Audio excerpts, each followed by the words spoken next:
자, 이 강에서는 그 유사 실험 설계랑 선 실험 설계, 비실험 설계에 대해서 살펴보도록 하겠습니다.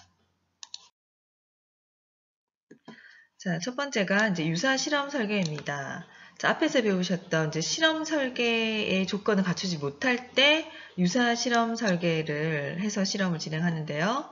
첫 번째, 나름대로의 대안을 통해서 실험 설계 그 이상의 그나마 가까운 설계 방법이다.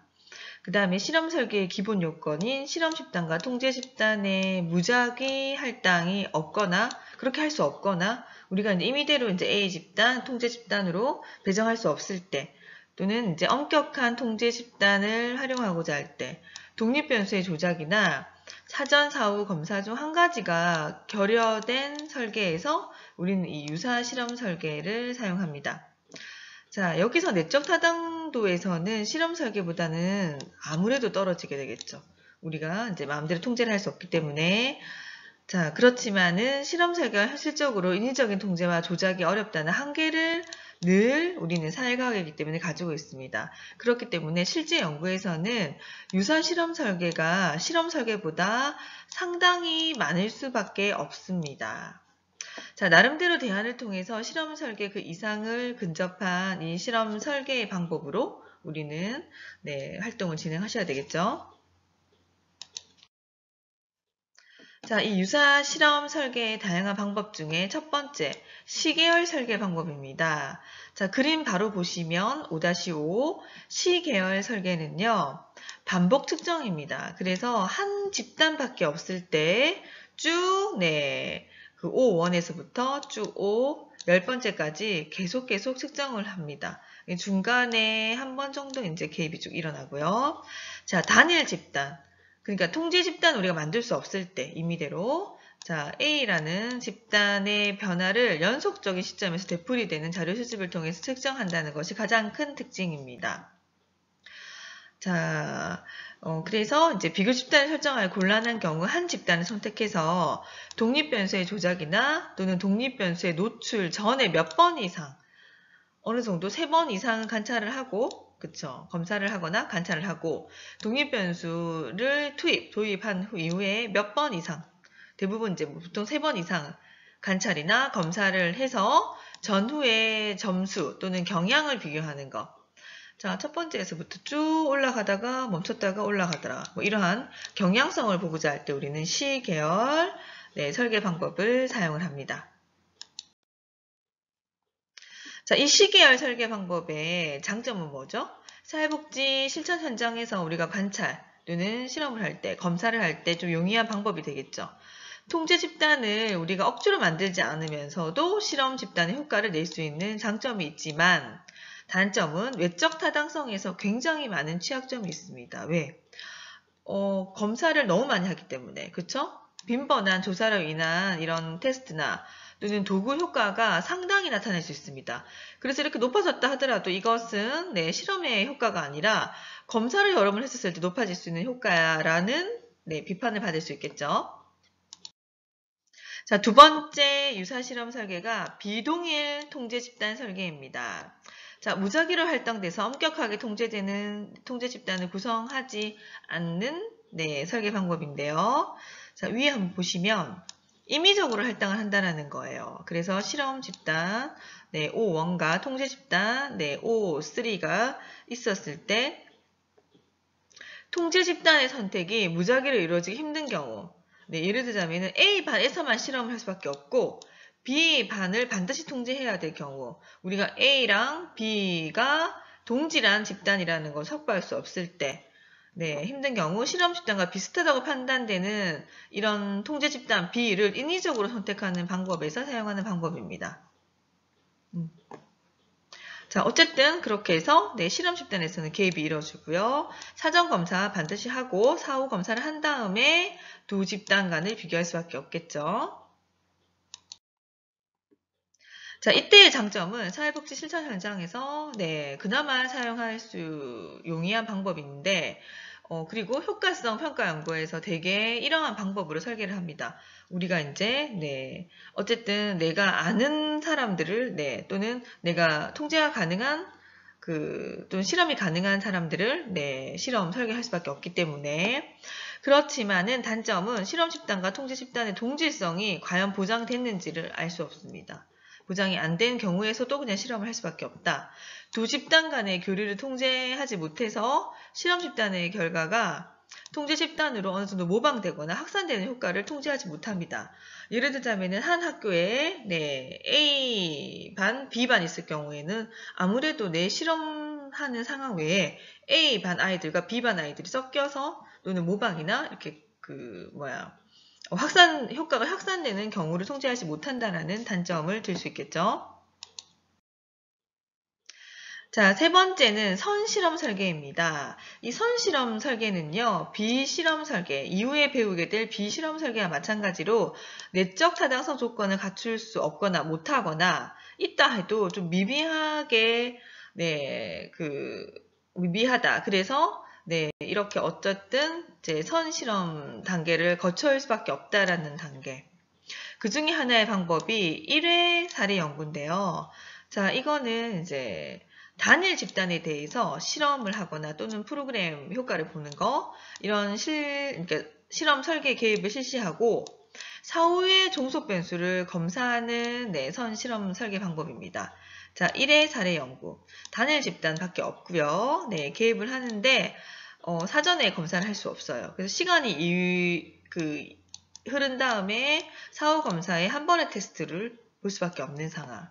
장점은 비실험 설계에 비해서 그쵸? 독립변수의 투입 실점이라든지 조작은 가능하나 단점은 인간관계 검증에서 필요한 공변성 기준이 결여되기 때문에 인간관계를 경험적으로 증명하는 것 외에는 불가능하다.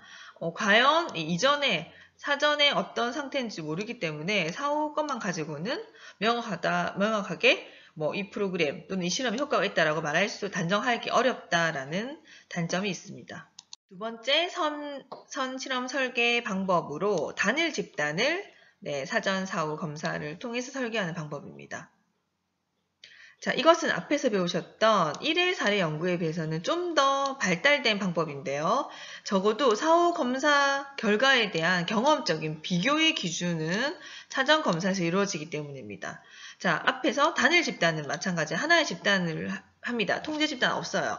없는데 자, 앞에서는 사전 검사가 없었죠. 그쵸? 1회 사례 연구에서는 없었는데 단일 집단 사전 사후 설계에서는 사전 검사를 합니다. 개입이 이루어지고요. 그 다음에 사후 검사를 통해서 사전 점수 결과에서 사후 검수 결과를 비교할 수 있는 방법.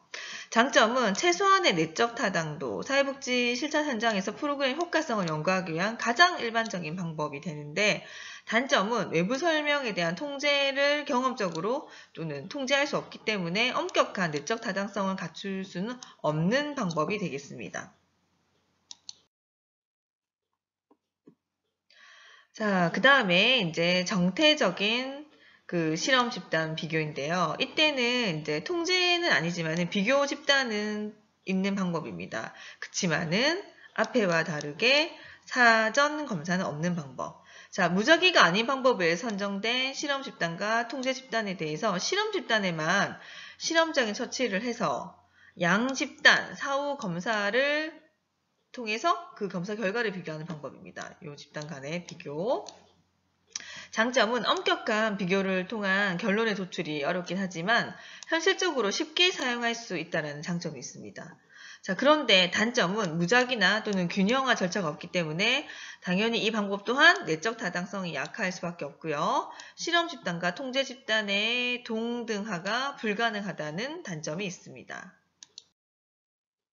자, 마지막으로는요, 비실험 설계 방법입니다. 앞에 세 가지 실험 설계, 유사 실험 설계, 선실험 설계와 이런 방법으로도 할 수 없을 때 우리는 비실험 설계 방법을 사용할 수밖에 없는데 실험적인 연구 방법을 사용할 수 없는 상황에서 설계되는 실험 설계입니다. 실험적인 요소를 사용하지 않는 연구 설계로서 강력한 내적 타당성을 기는 어렵지만은 현실적인 여건에서는 쉽게 적용할 수 있는 것이 바로 비실험 설계입니다. 자, 대부분 횡단적인 연구에서 비실험 설계를 많이 사용하고요. 예를 들자면은 매년 또는 5년에 한 번씩 실시되는 서베이 조사, 인구 인구 선서스 조사라든지 또는 인구 서베이 조사, 그다음에 지역복지 욕구 조사, 각종 여론 조사가 바로 이 비실험 설계의 하나의 예라고 할 수 있습니다. 자, 첫 번째, 횡단적인 조사 설계가 비실험 설계에 해당되는데요. 일원적인 설계, 다시 말해서 특정 사건이나 어떤 현상이 발생합니다. 지금 코로나와 같은 이런 특정한 상황. 그래서 뭐 또 달라지는 여러 가지 변화들을 한번 검사를 해보는 거, 조사를 해보는 거. 인구 집단의 특성이라든지 또는 개인적, 집단적인 경험을 기술할 때 사용하는 방법이고요. 독립 변수의 조작 없이도 단 한 번의 관찰로서 조사해서 개개인 변수들의 관찰값의 분포를 파악하는 데 용이합니다. 그 다음에 이런 사회복지 간의 지역사회 욕구조사가 대표적인 인데 남용하지 않기 때문에 치료 프로그램을 알 수 있는지 인과관계의 방향은 결국에는 또 모호할 수밖에 없는 단점이 있습니다. 자, 두 번째 횡단적인 조사에서는 상관관계 설계 방법이 있습니다.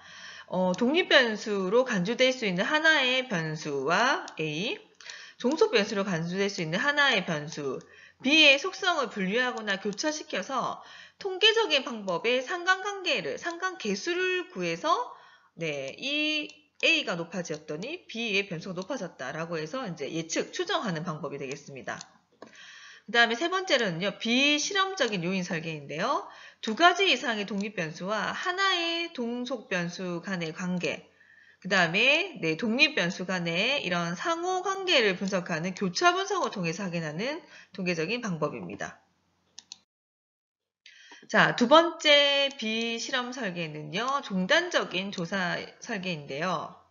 자, 세 가지로 나눌 수 있습니다. 종단적인 조사 설계는 첫 번째가 일원적인 설계, 두 번째가 상관관계 설계, 세 번째가 비실험적 요인 설계입니다. 이 세 가지 일원적인 설계, 상관관계 설계, 비실험적인 요인 설계는 종단적인 조사 방법으로 관찰의 시간적인 차원에 있어서 특정 시점에서 관찰되는 횡단적인 실험 조사 방법의 일환입니다. 자, 여러분들 종단적인 실험 조사 설계에서는 여러 시점에 걸쳐서 관찰하는 것으로서 패널 조사 설계랑 또는 경향 조사 설계 또는 동년배 집단 조사 설계가 여기에 포함됩니다. 네, 6주차에서는 댓글 확인 과제는 본인이 이제 연구 설계를 할 때 그 네 가지 설계 이제 유형에서 실험 설계를 우리가 한다고 쳤었을 때 실험 설계는 여러 가지 독립 변수부터 다양한 통제 변인 이제 외생 변수들을 통제할 수 있죠. 이러한 실험 설계를 한다라고 쳤을 때 어떤 유형으로 조사해 보고 싶은지 그 설계 유형을 여러분 적어 보시고요. 해당 유형의 장점을 한번 찾아보세요. 저는 이제 구체적인 예로 통제 집단 이제 사전 사후 설계를 저는 이제 선택했습니다. 왜냐하면 이 설계가 내적 타당들을 제외하는 대부분의 요인을 제거하기 때문입니다. 이런 식으로 작성하시면 됩니다.